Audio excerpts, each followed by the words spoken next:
hello, everyone. Welcome to another edition of Elevate Your Life. We have a wonderful show for you today, and our guest is Chuck Hogan today. How are you doing today, Chuck? I am feeling amazing. How are you? I am doing the same. Amazing. And I am so grateful that you are here with us today. I need to make sure, yes, that I do a little housekeeping here, letting everyone know that this show is brought to you by Spanglish World Networks, and it is on Zingle TV, channels 250 and 251. You can download the Zingle TV app on your respective app stores on iOS and Android devices. And while you download that app, please make sure that you rate and leave us a stellar comment. The app is actually free, and Zingo TV is also available on Google Chromecast, Amazon Fire TV sticks, Roku sticks, and on all smart TVs 2016 and forward. And I am your host, Dr. Michelle Odette Green, and you know this show is all about empowering you to reach new heights of success and have more fulfillment in your life. And thank you again for joining us. And this show is all about living boldly so that you can live your best life. And so before we get started, Chuck, I want to tell the audience a little bit more about you. And after that, I'm going to turn the floor over to you to add to it. And then I have a lot of questions to ask you today about living your best life. And I know that you have your own show called Your Best Life, rather. And so we definitely want to hear how to live our best lives. And folks, this show is going to be so impactful. So, I want you to get you a pen. You got to have something to write with. Get you a journal. Get you something to write on, because what you write, you invite. Check.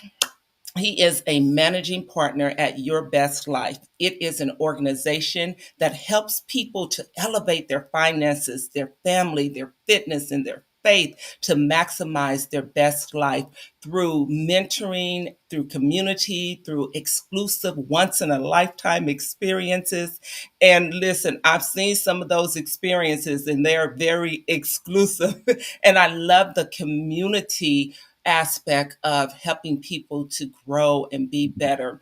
And Chuck's unique background of sales, business, and relationship building gives him a rare perspective that enables him to successfully guide entrepreneurs, CEOs, and other top executives to new heights. And that's what we are all about, empowering you to new heights of success. And so, Chuck, with that, I want to turn the floor over to you to add anything else to that introduction. Thank you, Dr. Michelle. Now, my life's passion is to live an extraordinary life. I started realizing that we all aspire to be productive and to elevate ourselves. The challenge becomes is we don't celebrate enough.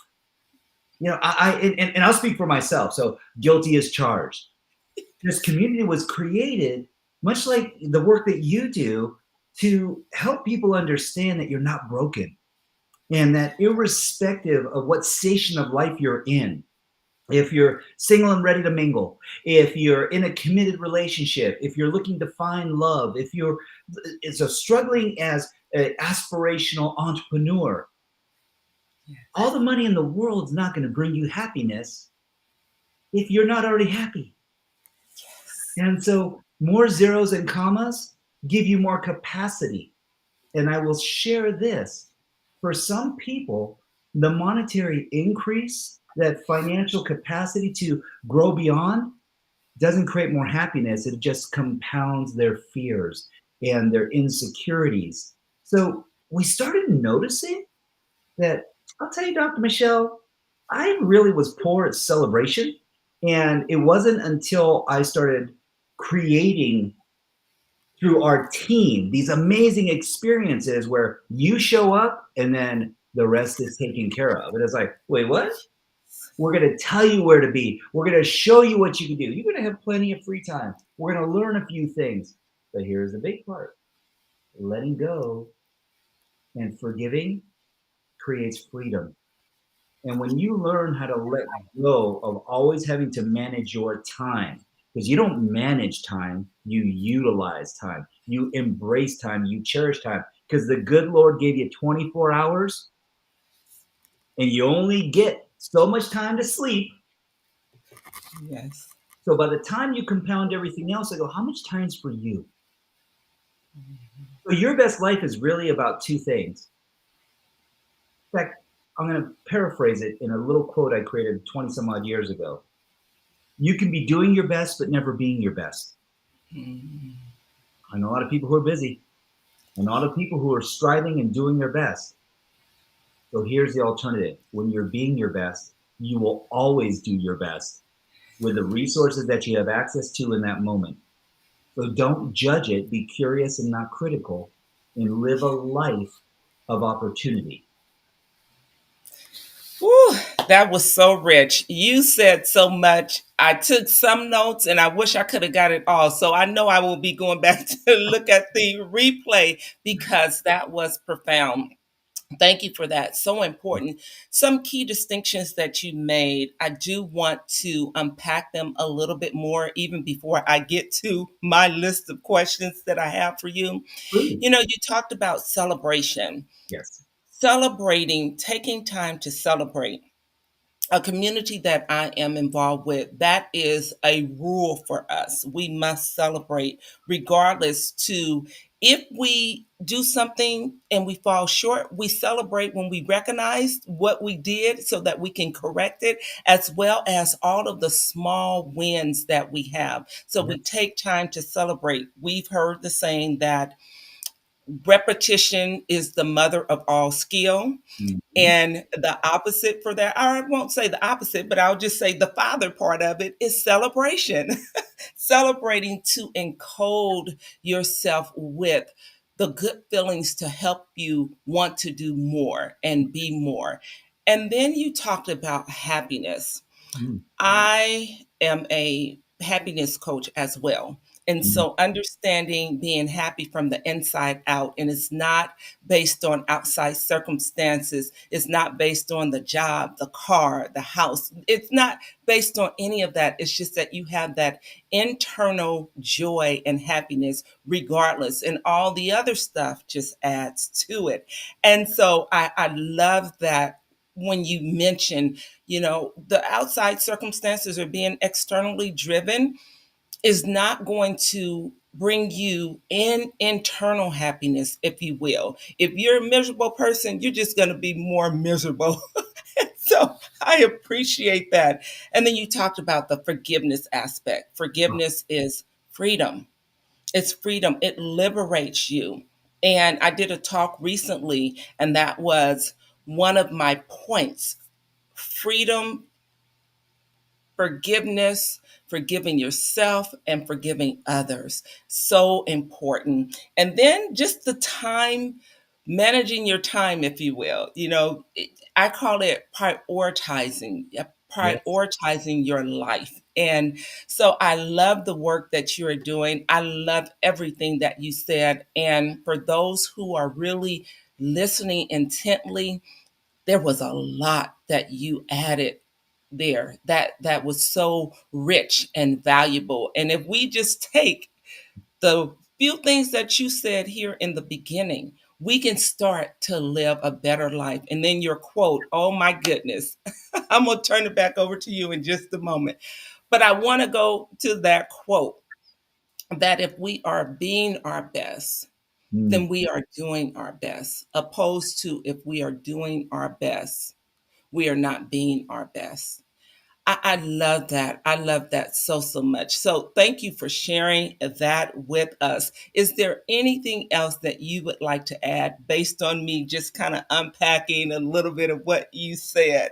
I love you. You are so profound. There's something you said that really strikes a chord, Dr. Michelle, and that is you can't give away what you're not willing to own. Yes. And so there's many of us that are looking to give forgiveness, yet we haven't forgiven ourselves.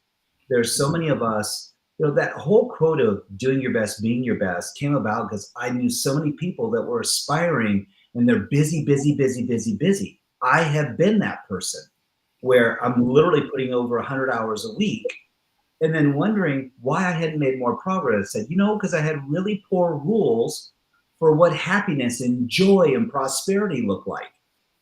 I thought when I hit a number that would give me joy, and I was like, no, it just gave me more taxes. It gave me more issues. I was like, I have to speak to a tax accountant, a CPA, a financial planner. I'm like, it was a little easier before when I didn't have to worry about these things. And yet I go, aren't those 21st century issues? Because the truth is, I can be happy watching a sunrise or a sunset, hugging my wife, adoring my children with love and conversation and adoration, playing with our dogs, going for a walk, having a great meal, a beautiful conversation with another amazing soul. I said, we make it so difficult to meet our needs. And it's Yes. so silly because what kills execution is complexity.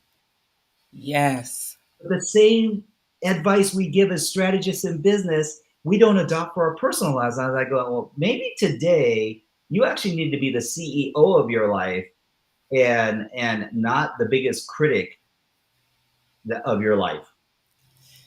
Whew, so good, so good. See, folks, you see why I wanted him on this show? So many gems, so many gems. And so, with our topic of living boldly for your best life, I want to Mm, step into that. please. And I want to define, what does that really mean? Boldly living. What does that really mean? And what does it mean to you? Living in your truth, being authentic. It's there's so much presupposition around what authenticity is or who you need to be. And in fact, through our educational processes, we are often leveraged to say, hey, just model someone. Doesn't make a difference. Study some NLP, do a New Orleans flexibility drill, envision yourself of being someone else. And I go, well, that's the definition of imposter syndrome. I mean, you're like literally stepping into someone else's embodiment, caricature, and personality. I said, how about this? How about you authentically own your heart, yourself, your mind, your EQ, and your IQ? So your intellectual quotient and your emotional quotient. What if you just spoke your truth without judgment, without provocation, guided by a higher source that we know, lives within all of us, around us, through us? And that's the boldness, because it takes a measure of vulnerability to speak your truth. It takes a measure of faith, which is way beyond the current station of this physical manifestation. If you want to call it being in the quantum, I would say, bless you. Bless you and bless you. Because at the end of the day, we are all driven and compelled. And I'll put it even the most simplistic way I know. Your mindset's based on your heart set.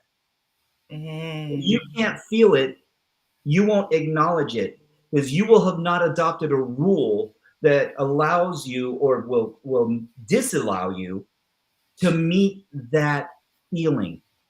You're chasing a feeling: happiness, prosperity, love, connection, guidance, value, appreciation. That's what drives every single action we take during the course of the day. And yet we have different rules and we have different KPIs. Yes, I'm getting a little business on you here. We have some key performance indicators that we look at as the measurement factors. And yet most of them weren't even yours. You read them in a book, you adopted them. It was a scarcity model that may have been adopted through life conditions in your childhood. And so these are wounds that became lessons and opportunities of learning, yet we may have attached a slightly perverse meaning to it that doesn't really serve us today. And this is where we get to not fix ourselves, seek to understand and be curious about ourselves. Whew, my goodness, my goodness. So from this point on, remember this. Call me Michelle. Thank you. Yes, ma'am. Please do. And that was so profound. How can someone start? You said so much in that. I want to add this part to it. How can someone start living that mindset? Yes. So thank you for that, Michelle. It's so simple. There's a 1 minute exercise. In fact, I'm gonna give you the full Monty, so to speak. It's a minute in the morning and it's a minute and a half at night. And it's the most simple process to help you rewire what we call your reticular activating system, your RAS. I'm going to make it even more simple. Where focus goes, energy flows. It's that simple. So, when we are living in a space of disgrace, yes, I said it. Why is it disgrace? Because oftentimes people are focusing on what they're trying to avoid. So the fear factor that comes in, this false expectation of appearing real, turns into freak everything and run, because they're like going, mm-mm, instead of trusting themselves and faith everything and rise. That's what faith really is. It's an opportunity to let go of the judgment. Now, the brain doesn't know it's real or perceived. So I'll give you the technical background, and we're going to make the 1 minute real simple. Where we focus, if we're focusing on what we don't want, I don't want more procrastination. I don't want more bills. I don't want more challenges. I don't want more, why is life happening to me this way? I go, no, it's happening for you. You just, what you're focused on is the two stuff. So it's real simple. How do you need to feel instead? Wait, what? How do you need to feel instead? Because if you're feeling this way out of the fear of trying to avoid this, what would make you feel the way that you need to feel? And you're like, oh, so it's the how and the what? I said, no. Why do you need to feel this way? Happiness, prosperity, love, connection, growth, abundance. Oh, well, that's great, Chuck, because now I'm looking over here. Well, guess what? Where focus goes, energy flows. I'm not seeing any of the things I'm trying to move away from. I'm just moving away from them because I am flowing to a place that fuels me and feeds me. Here's what's beautiful about every emotion. In the morning when you get up and your eyes open, take a deep breath because you know you're alive. God is good. Your heart's beating. You've been breathing all night. You have eliminated a lot of the mental and emotional waste that's been cultivated in your brain, because that's what happens when you go into deep REM and you're in gamma state. And so the beauty of the day is that you get to decide how you need to feel most often, and just pick 3 emotions. If you go, I want to be courageous today. I want to feel courageous. I want to feel guided. I want to feel guided and like I'm living in abundance from above. And the third, I'm going to decide to be happy today. I'm going to live in a joyous state. People go, oh, so it's like the Stuart Smalley School of Behavioral Sciences, by golly, I'm strong enough, I'm kind enough, and man, people like me. And I was like going, well, you can wish it into existence, but I'd rather believe it because I know what it feels like to feel courageous. I know what it feels like to be guided. I know what it feels like to be joyous. And I have many examples. So now, anytime I have an engagement during the course of the day, this is my focus. Where do you think my heart is? Where do you think my mind is? Because again, your mindset's based on your heart set. See, the reason why they call it a mindset is because you get to set your mind. Your heart set is hardwired. So trusting in your beliefs and your emotions will set you free for the day. But don't let yourself off the hook, because at night you get to affirm it, not confirm it. You get to affirm it. You get to ask yourself, Chuck, how did I feel most often today? You gotta go, there were a couple challenging moments, but I was joyous. I felt guided. The answers were flowing to me. Oh my goodness, I turned lemons into lemonade. You would have sworn it was like locusts. I was like, not for me. That's protein, baby. We just made a salad out of bugs. It doesn't make a difference. It's all good. We can make this happen. And I go, what? I go, and ask yourself this most important question. Is there another way that you needed to feel during this day, and why? See, because you don't have to we can give grace and gratitude for how we did feel and the emotions and the experiences we had. And on the other side of it, we can also go, wow, this was an amazing day. I got so many lessons and learnings. And then ask yourself this question before you go to bed at night, because this is why it takes 1.5 minutes at night and 1 minute in the morning. How do I need to feel tomorrow? Because as you sleep, your subconscious mind is going to be conjuring all the beautiful ways that you can feel tomorrow. And when you wake up, you can reaffirm, how do I need to feel most often today? I went to bed and I wrote it down and I said, I want to feel more kindly tomorrow. I'm already grateful. So I'm just going to expand that gratitude today. And what you're going to start to notice is that focus, everything you've been trying to avoid, you're like, I don't even worry about procrastination anymore. I so love the direction I'm going in that I'm being so on schedule with my time blocking, and I'm being intentional. I'm living with intent. Motive and intention changes everything, Michelle. Yes, yes. Oh my goodness, so good. Woo. Okay, so that 1 minute when you go to bed, I'm going to start it with the going to bed, because when you go to bed, you're priming your mind. And when you wake up in the morning, typically what you went to bed thinking about, you'll wake up thinking about that thing. So then you got your 1 minute exercise in the morning. How do I want to feel? So good, so good, so good. So, with that being said, you talked about the reticular activating system, and we know that's like the matchmaker in our head. So, Mhm. if you look at it from that perspective, what you are focusing on, you're looking for the evidence to attract that to you. And so, as you were explaining that, I just wanted to bring up that point about the reticular activating system being like that little matchmaker, because you're going to look Well, for what you're constantly focusing on and thinking about.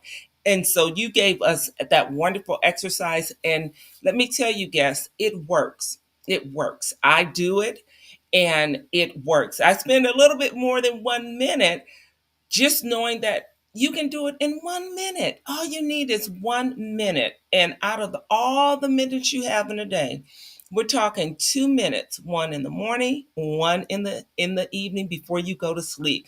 And I like to say also, Chuck, before I ask you my next question, is never go to sleep without giving your subconscious mind something to do. So you want to go to sleep giving your subconscious mind something positive to marinate on as you sleep during the night. So just wanted to add that. You talked about fear. hmm. You talked about the having faith, facing everything and rising. So, overcoming fears, I want to move to that. Can you tell us? You talked about the imposter syndrome. I'm gonna put that in. It's not necessarily fear, but I'm gonna bring that up because a lot of times people are mimicking other people and they're not being authentic. And so I want to still talk about that. But what are some of the common fears that really prevent people from living their best lives? And Hmm. also tell us, how can they overcome those fears? So there's two primary fears, or what we call innate fears. They're almost like the cardinal fears, and that is that I'm not enough. And it really goes back to the presupposition of what you were just describing before, even with the ritual of giving your subconscious mind something to fuel. The only reason why you won't do this exercise is because you don't feel you're worthy. Mhm. And that's the truth. When we hold ourselves in abeyance where we don't appreciate ourselves, we will go ahead and negotiate with ourselves. And I was like, Yes. please stop doing that. Mhm. The commitment that you make to others should not be more important than the commitment that you make to yourself, ever. And this is where, when we're living in a me ideology, I say that's where suffering occurs. That's where the fear starts to take over. I said, so go from me to we. Me only includes me. It's a single source decision. We creates compounding, where now we can actually bring in ourselves and others, because the common denominator in all these relationships is us. Yes. And so, to your point, what I started noticing with fear is that it goes from level, what we'll call DEFCON 1 to DEFCON 2. I'm not enough, so I'm not loved. And if I'm not loved, then I might as well not exist. If you go, wait, what? That seems like a pretty deep dive off a very short cliff. I said, well, it's actually a very high cliff, very shallow, because there's not a whole lot of steps to get there. And what I started noticing is that people misconstrue what fear really is.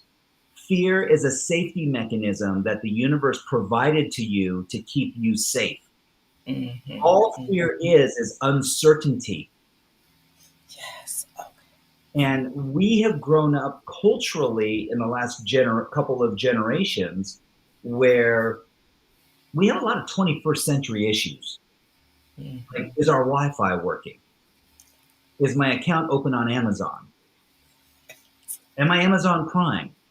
I'm like, what? Wait, what? That's a thing? They go, oh yeah. Am I getting all the rewards and benefits from my credit card spending? I'm like, shut the front door. Okay, there are people who are worried about having food on the table, and you're wondering whether or not you can return this for free. Mm-hmm. I'm not saying it's wrong. What I'm saying is, or expressing, is that this false expectation appearing real, all it is a difference between our expectations and our life conditions. And this is what they call closing the gap, trying to get to that stanchion point between where we're sliding the scale to go, oh, I'm making progress. And progress equals happiness, Chuck. And I go, that's a great saying. So here's my question. What feeds progress? What feeds progress? Yes. It's kind of crazy because I got all these very scientific answers. Well, when you make a cognitive decision to go ahead and take mammoth action towards your action plan based on having a very clarified outcome, I was like, time out. You're getting too complex for my fifth grade brain here. And that's how I kind of sort things. I go, because if you can communicate at fifth grade level, you can communicate with anyone on the planet. Right. Even So a can I? two, Oh, go ahead. Go ahead. Go ahead. I no, was going to say, can I give you my answer before you give us the answer? please. So my thought is, and what feeds progress, going back to that celebration, celebrating that you are making progress. And I say that because there was this daunting project that I was tasked with, and I did not like doing the project. And so when I decided to add celebration Mm-hmm. to each time I completed one step in the process, so it was packages. So once I completed one package, I would celebrate that I completed that package. And every time I did that, it made me want to keep going further to get it done. And once I got it done, then of course I had my big celebration, knowing that celebration can just be a pat on the back, a attaboy, attagirl. It doesn't have to be something monumental where you have to go out and spend money or what have you. It could just be something simple as smiling and say, I did it. I got it done. I did it. And it keeps moving you forward, continuously building on that success. And so that's just my little small answer to that question. And now I want to throw it back over to you. It's brilliant. Michelle, it's brilliant. And what I would say is the celebration when you're at your level, because you are so expansive in your processes and you've lived so much and experienced so much that you know how to celebrate. So here was my challenge for people. They go, Chuck, I'm not good at celebration. Even the most simple celebration. I said, so let's break it down to the most minute option. Possibilities. Anytime you feel there's a possibility, that's progress. Anytime you know that there's something different out there, not even better, because here's the challenge with better. When we're constantly looking for better, to do a better job, to expand, to grow, not contract, I go, well, sometimes contraction's a good thing. Like if it's a tumor, contraction's a good thing. And I go, Right. oh, if it's a tax problem, contraction's a good thing. You don't want that expanding. And so part of this is, I said, the only time something can be worse or better is when we're comparing. Yes. And what that does in the moment is it takes whatever value something has and completely devaluates it. It actually puts it into a scenario where now we're not celebrating it, we're judging it. And I was like, ooh, where'd the curiosity go? Because that's criticism, that's critical, that's judgment. And we're seeing a lot of this play out in real time now, politically, socioeconomically, if it's inflation, border, whatever the case might be. I'm not going to go into politics. What I am going to say is this. We all have choices.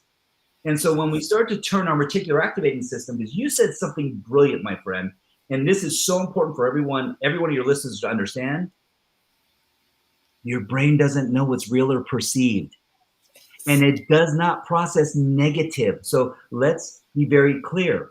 This is a binary system. That means black and white, zeros and ones, and it's looking for evidence. To Michelle's point, love you. That was brilliant distinction. Seriously, because when we start to look at this, we're going, this is the distinction. Your brain's just looking for evidence.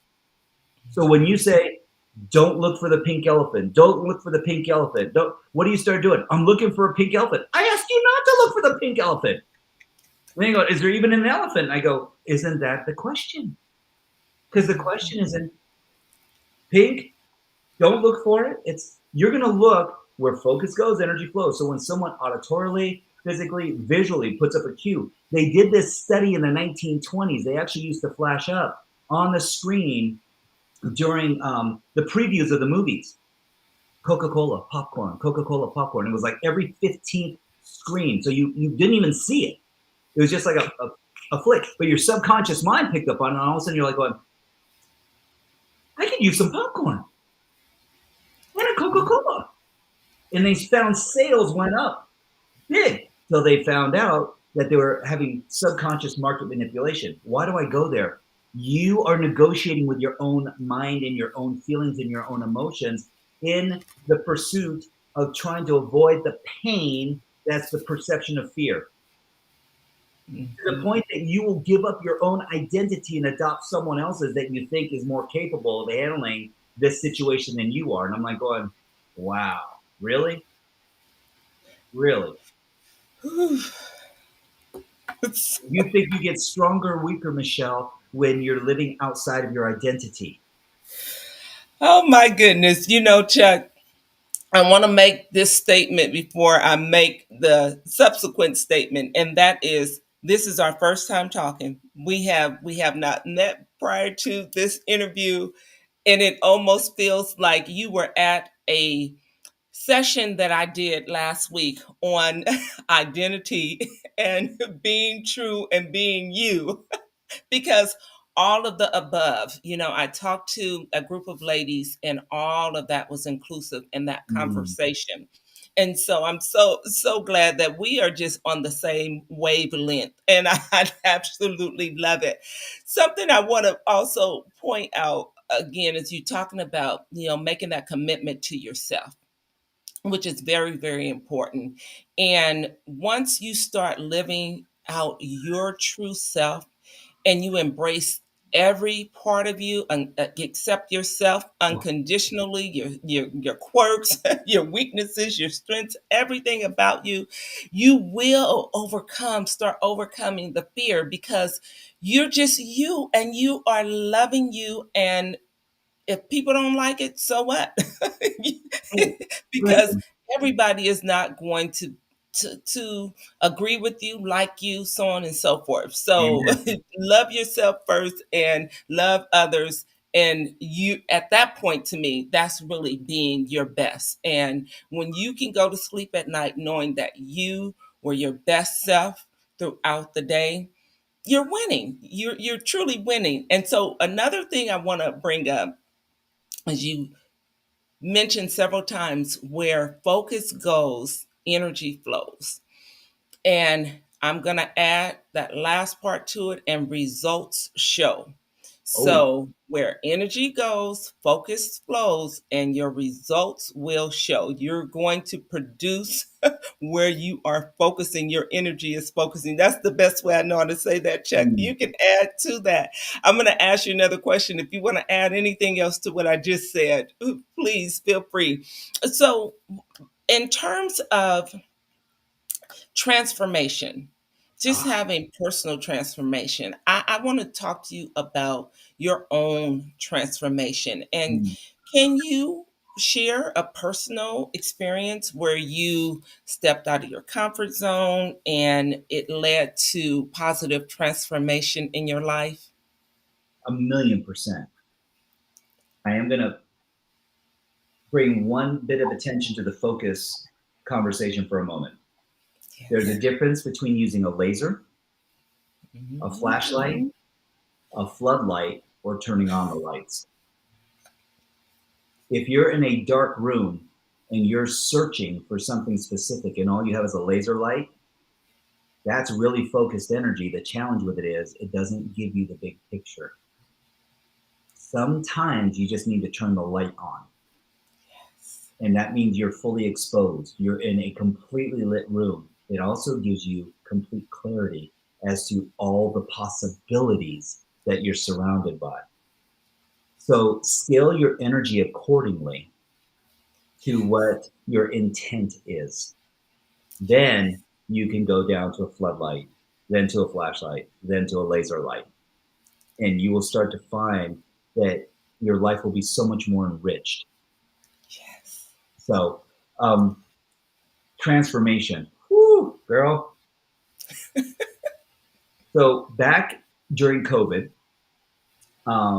I had the privilege of being a senior trainer for Mr. Tony Robbins and the Robbins community. And there's several people that we both know: Beeman Keller, uh, uh, Sidney Gould, Joseph McClendon III, dear friend. And I realized that after 22 years of being a volunteer trainer in the Robbins organization and traveling all over the world, I worked with his platinum partners, his Lions, his elite client base. I was living in a life of volunteerism, Mhm. and it was filling up a part of me. And so I'm going to remind all your listeners of something, and that is, to your point, love all of you. Don't just fall in love with your right eye. Yeah, you're like, ooh, girl, that right eye, it has that fleck. It's a little bit more green in your left eye, has fewer wrinkles. I really like my right eye. That left eye, though, it needs some work. And that pinky toe on that left foot, oh, my pedicure, and I was like, oh wait, so you're the sum of all your parts. And as John Legend would say, all your curves and all your edges, all your perfect imperfections. You are the amassment of your personality, IQ, EQ, heart, integrity, soul, liberated mindset. You are the culmination of every part of you. And when you decide to judge any part of you, this is the freaky part. You physically, emotionally, spiritually, and mentally lose access to the skills and gifts of that part of you which you are judging. It's gone because it is marginalized, neutralized, mitigated, and deleted from your resources. So stop judging yourself, please. Transformation happens when you decide to step way outside of your comfort zone. So during COVID, no one was traveling. A dear friend of mine said, hey, barring time, money, energy, he goes, you brought so much love and life into my life, and I love you. You're a dear brother. Let's do something together. And he's a centimillionaire. This guy's like built houses and has 15 companies. And I'm a trainer. I'm in corporate America. I have a couple companies, but I'm not at his level. I've made a couple million, but I'm not at centimillionaire status. And he goes, okay, what would you do? And I said, well, I want to travel. He goes, well, you're kind of crazy. It's COVID. And I said, but there's countries open in this world. There's countries where you can go. Yes, we wear a mask on the plane. We get off, we wear the mask, and then we hang out. And it's like, okay, let's do this thing. So we created Your Best Life. Now, Yes. I will tell you that that 22 years of fostering skill, creating a knowledge base, connection base of people, it came at a cost. It came at a cost of my personal relationship with my wife. We're together 30. It'll be 38 years in this coming January, and I love her more today than I ever have. We travel everywhere together. Our lives are a blessing. And what I will say, Michelle, is that I didn't realize what I was giving up at the time because I was giving up in service to what I thought was a greater good. Mhm. When we created Your Best Life, I gave up everything, not my relationship. I got back to my core. My family and I deserve the best of me and not what's left of me. I was giving the best of me to everyone else, and we were getting what was left of me. That I was like, enough. Don't preach this, live this. be the talker, be the walker. So when we started this, I lost a lot of friends. I was embroiled in a lawsuit because they thought we were in competition with them. Oh no, no, this is all public record, so I can talk about it now. But no, we were sued, and it was like pre this call, we were talking about I can't stand bullies, and so we fought all the allegations and so on and so forth. It was a huge misunderstanding, but they lost. And I share this with you for this very simple reason. When you speak your truth and you live in your authenticity, it will set you free. I've had more expansive growth, more lessons, more learnings, more adoption. And yes, 22 years in an environment that I was literally like, bye bye, you're no longer invited here. It's like, what? What?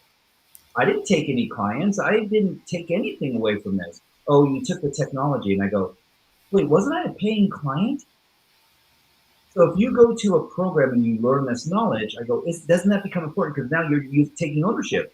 Don't tell me from the stage to share this, teach this, use this for your own personal growth and to help other people. And then when you do that, you have legal action taken against you. And I was like, oh, you're afraid of me. I'm like going, are you looking for my father? Like you could be afraid of. 30 years in the military, tough guy. Me? You're afraid of Chuck? And so what I will share with you is never ever question the possibilities within you, the potential in you, the presence in you, the persistence in you. Own you, all of you, not just the right eye, all of you. Don't judge the pinky toe, because within you is greatness, and the transformation comes.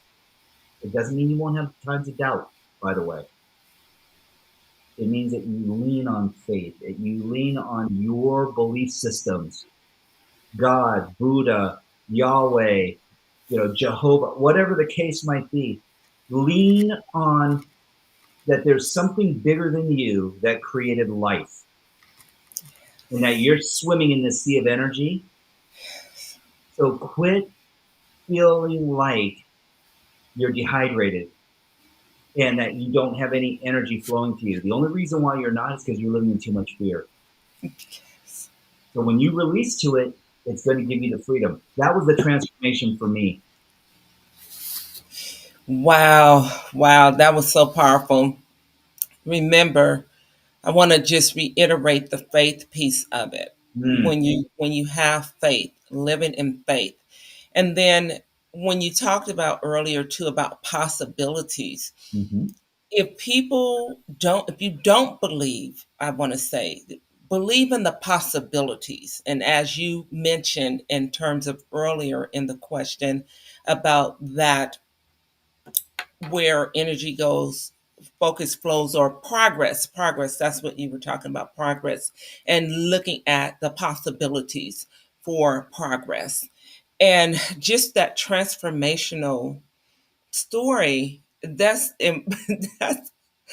empowering because you were doing what you do for the right reasons, being true to you, being authentic, living your message. You learned it, living it, and teaching it to others, and believing you have permission to do so, not only to be faced with, no, you don't, because you took the technology, but standing up for yourself.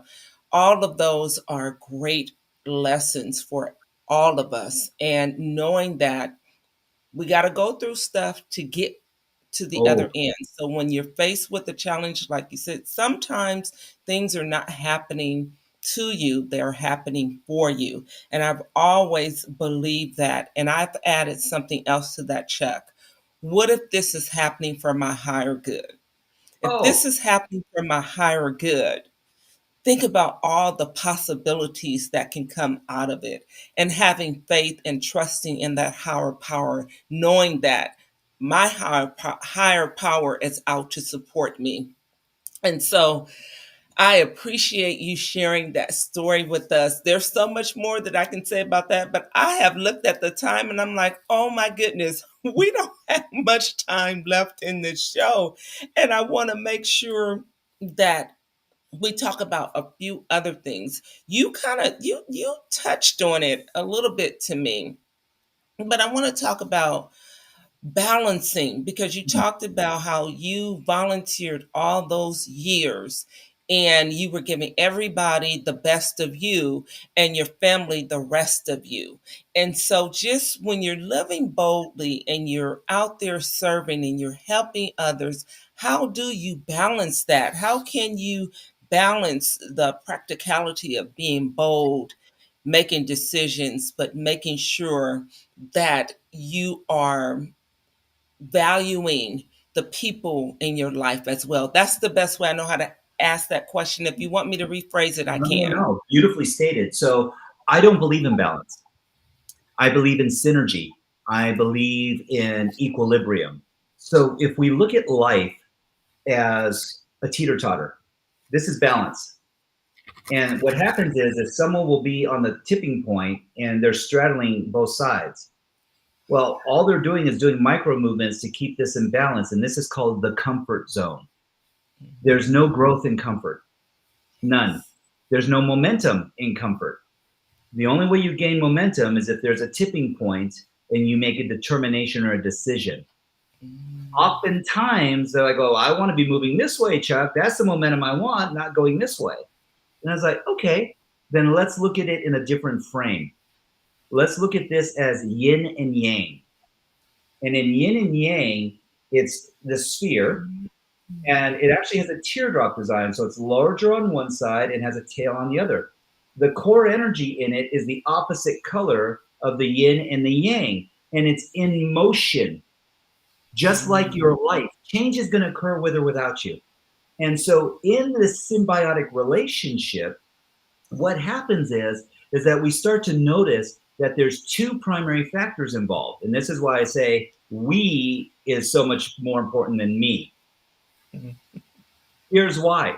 When we give permission to those we love and those that love us to stand for us without judgment, we now create a symbiotic relationship, not horse trading, not giving to get, because this is where you're 100.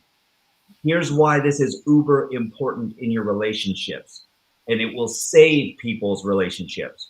I hear too many people that are in it 50-50, and I go, oh, please don't be. They go, well, what's wrong with that? I said, well, it's actually very simple math. Are you always, if you're 100% is 50 and your spouse or significant other is 50, then what if you're having a 35-day and they're having a 35-day? Because how often are you 100%, 50%? They're like, oh, I said, you're only at 70%. Where the suffering, where the indiscretion, where the miscommunication is going to come in the 30% that neither one of you have the capacity for because you didn't commit to it.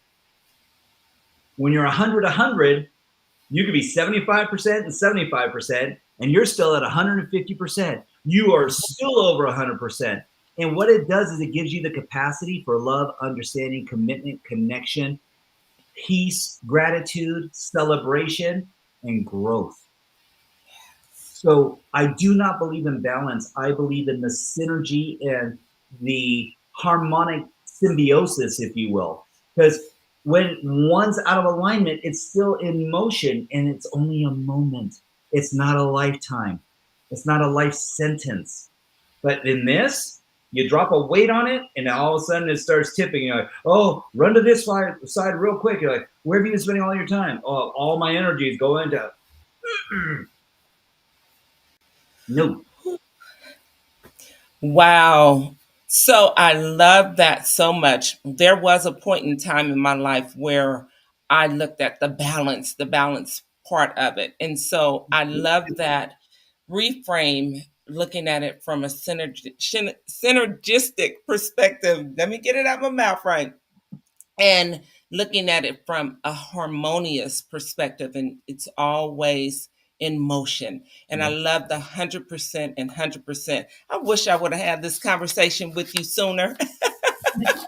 So My last question to you before you tell us how our audience can reach you is how can one handle setbacks Ooh, and what lessons can be drawn from these experiences? a setback is a moment to reflect. I look at it as the universe's hiccup to ask you to slow down for a moment and to reassess where you're currently living and where your focus is going. Where's your state management? The truth is that most people only celebrate the milestones that they set for themselves. And what I would offer is if it's a millimeter or a mile, that's still progress. So don't judge what is going to save you or deliver ultimate prosperity and financial freedom or forgiveness and happiness. I say, because a little bit of forgiveness goes a long way. Yes. It's a start. And some people aren't ready to just unabridgedly forgive. And I go, when you learn how to get to that place, like the Dalai Lama, like Mother Teresa, the Nelson Mandelas of the world, you will start to find that your sphere of influence compounds. Yes. Yes. Oh my goodness. So how can our audience get in contact with you? Thank you, Michelle. It's real simple. If you're ever interested in looking at your life from a different lens, we have this amazing community called Your Best Life, and you can go to just yblnow.com.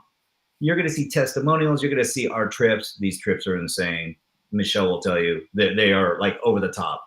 Italy, Maldives, Machu Picchu, Greece, Santa. We've gone everywhere, and we're going to more places. The reason being is though is to be able to celebrate and to find a different level of engagement where you show up and the rest is taken care of for you.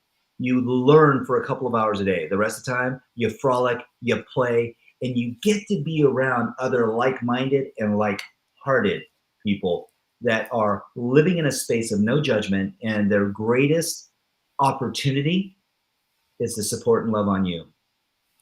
Yes. Oh, so good. Go check it out, yblnow.com. And I love that so much. Thank you so much, Chuck, for being with us. You have brought so much value to this show and to our viewers. I encourage you to watch this again, viewers. Have your family and friends watch it as well. Sharing is caring. Share this with everyone that you know. And thank you so much, Chuck. This is the end of our show, everyone. I really don't want to stop this show, but I must. So please check us out next week. This show can be heard on the Spanglish World Networks. Please check us out, spanglishworld.ca, for all the news, the programming. You can watch it, you can hear it, you can read it, you can download it, and you can live it. And until next week, have a wonderful day, a wonderful week, and we'll see you next week, same time, same channel. Bye